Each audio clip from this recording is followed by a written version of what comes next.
எல்லே இளங்கிளியே இன்னும் உறங்குதியோ, சில்லென்ற அழையன்மின் நங்கை மீர் போதற்கின்றேன்.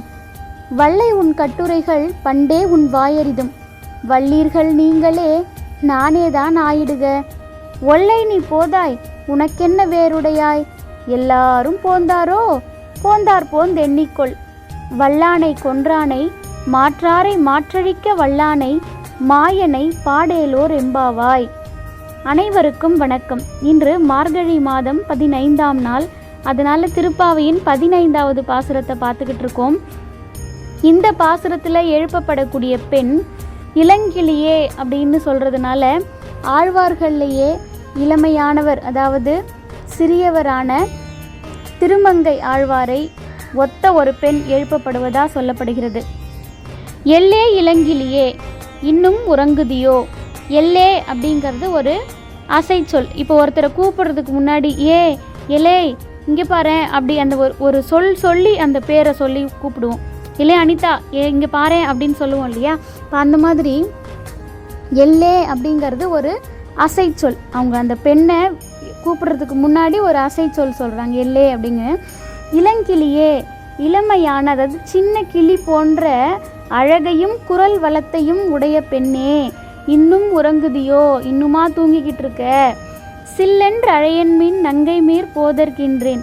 சிலு சிலு சிலுன்னு ஏன் இப்படி கூப்பிடுறீங்க, வரேன் இருங்க அப்படின்னு சொல்கிறா. உள்ளே இருக்கக்கூடிய இந்த பாடல் பார்த்தீங்க அப்படின்னா ஒரு உரையாடல், வெளியில் இருக்கிறவங்களுக்கும் உள்ளே இருக்கிற ஒரு பெண்ணுக்குமான ஒரு உரையாடல் மாதிரி அமைந்த மிகச் சிறப்பான பாடல். இந்த பாடலை திருப்பாவின் உயிர் பாசுரம் அப்படின்னு சொல்கிற அளவுக்கு மிகச்சிறப்பான ஒரு பாசுரம் இது. உள்ளே இருக்கிற ஒரு பெண்ணை வெளியில் இருக்கிறவங்க கூப்பிடுறாங்க, அதுக்கு உள்ளே இருக்கிற பதில் சொல்கிறா. இவங்க ரெண்டு பேரும் மாற்றி மாற்றி பேசிக்கிறாங்க. அதனால தான் ஃபஸ்ட்டு எல்லே இளங்கிளியே இன்னும் உறங்குதியோ, இன்னுமா தூங்கிக்கிட்டு இருக்க அப்படின்னு கேட்ட உடனே உள்ளே இருக்கிற பொண்ணு என்ன சொல்கிறா, சில்லென்று சிலு சிலுன்னு கூப்பிடாதீங்க, இந்தா வரேன் அப்படின்னு சொல்கிறா. போதற்கின்றேன் வரேன் அப்படின்னு சொல்கிறா. ஆமாம், வல்லை உன் கட்டுரைகள் பண்டே உன் வாயறிதும். உன் வாய் எப்படிப்பட்டது, நீ என்ன பேசுகிற, வரேன்னு சொல்லிட்டு எப்போ வருவ அப்படிங்கிறது எங்களுக்கு தெரியும். நீ உன்னோட வாயாடித்தானோ எங்களுக்கு தெரியும் அப்படிங்கிறது தான் இப்படி சொல்கிறாங்க. நீ எப்படி எவ்வளவு பேசுவ, உன்னுடைய வாய் சிறப்பு என்ன அப்படிங்கிறது முன்னாடியே எங்களுக்கு தெரியும், பண்டே முன்னமே எங்களுக்கு தெரியும் அப்படின்னு சொல்கிறாங்க.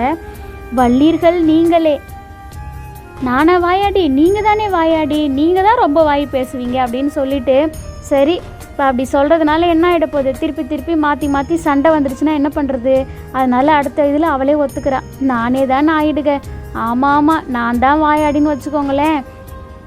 ஒல்லை நீ போதாய் உனக்கு என்ன வேறுடையாய், சீக்கிரமாக எழுந்து வா, உனக்கு மட்டும் என்ன தனி வழியா, நீ எங்கே தனியாவா போய் பாவை நோன்பு நோக்க போகிற, உன்னை விட்டுட்டு நாங்கள் மட்டும் எப்படி போவோம், அதனால் எங்கள் கூடவே சேர்ந்து வா, எழுந்து வா அப்படின்னு சொல்லி ஒல்லை அதான் உடனே வா அப்படின்னு சொல்லி கூப்பிடுறாங்க.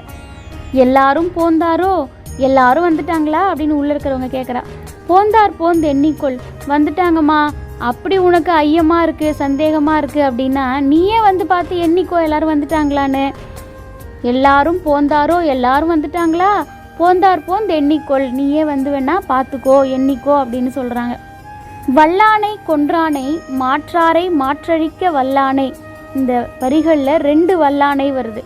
முதல்ல இருக்கிறது வல்லானை கொன்றானை, வலிய குவாலய பீடம் அப்படிங்கிற யானையை கொன்றவன். தொடக்கத்திலேருந்தே நம்ம பார்த்துக்கிட்டு இருக்கோம். கண்ணனை அழிக்கிறதுக்கு பல அரக்கர்கள் பல்வேறு வடிவத்தில் கண்ணனை நோக்கி வராங்க. அதுவும் கம்சனால் அனுப்பப்படுறவங்க. இந்த குவாலய பீடம் அப்படிங்கிற யானையும் கம்சனால் அனுப்பப்படக்கூடிய ஒரு அசுரன் தான். இந்த யானையை சிறு வயதிலேயே கண்ணன் என்ன பண்ணா, அதனுடைய தந்தத்தை பீத்து அந்த தந்தத்தினாலேயே அந்த யானையை கொன்றவன். வலிய குவாலய பீடம் அப்படிங்கிற யானையை கொன்றவனை மாற்றாரை மாற்றழிக்க வல்லானே. மாற்றார் அப்படின்னா பகைவர். பகைவர்கள் கண்ணனை எதிர்த்து தீட்டக்கூடிய அந்த திட்டங்களை மாற்றி அழிப்பவன். அந்த திட்டங்களை எல்லாம் அவன் அழித்து அவங்கள வெற்றி பெறக்கூடிய அந்த வல்லானை, வலியவனை. மாயனை, கண்ணன் இறைவன், நமக்கெல்லாம் தலைவன், இதெல்லாம் இருந்தால் கூட அவன் ஒரு மாயன். கண்ணன் அப்படின்ற பேர், கண்ணன், கிருஷ்ணன் இந்த பேரெல்லாம் கேட்டாலே அவன் செய்யக்கூடிய அந்த மாயைகள், லீலைகள் தான் நமக்கு ஞாபகத்துக்கு வரும். அவன் ஒரு கடவுள், அதெல்லாம் தாண்டி அவன் செய்யக்கூடிய அந்த சின்ன சின்ன விளையாட்டுத்தனமான விஷயங்கள், அந்த குறும்புகள் தான் ஞாபகத்துக்கு வரும். அதனால தான் இவங்களும் அதை திருப்பி திருப்பி சொல்லி மகிழ்கிறாங்க.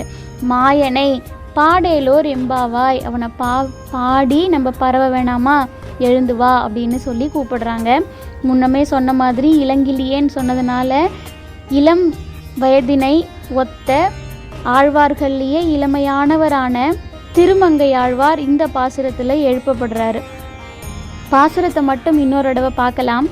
எல்லே இளங்கிலியே இன்னும் உறங்குதியோ, சில்லென்றழையன்மீன் நங்கை மீர் போதற்கின்றேன், வல்லை உன் கட்டுரைகள் பண்டே உன் வாயறிதும், வள்ளீர்கள் நீங்களே நானேதான் ஆயிடுக, ஒல்லை நீ போதாய் உனக்கென்ன வேறுடையாய், எல்லாரும் போந்தாரோ போந்தார் போந்தெண்ணிக்கொள், வல்லானை கொன்றானை மாற்றாரை மாற்றழிக்க வல்லானை, மாயனை பாடேலோர் எம்பாவாய்.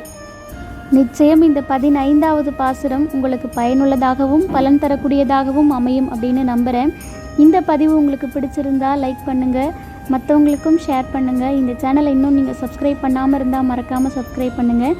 நாளை 16வது பாசுரத்தில் உங்களை சந்திக்கிறேன். நன்றி.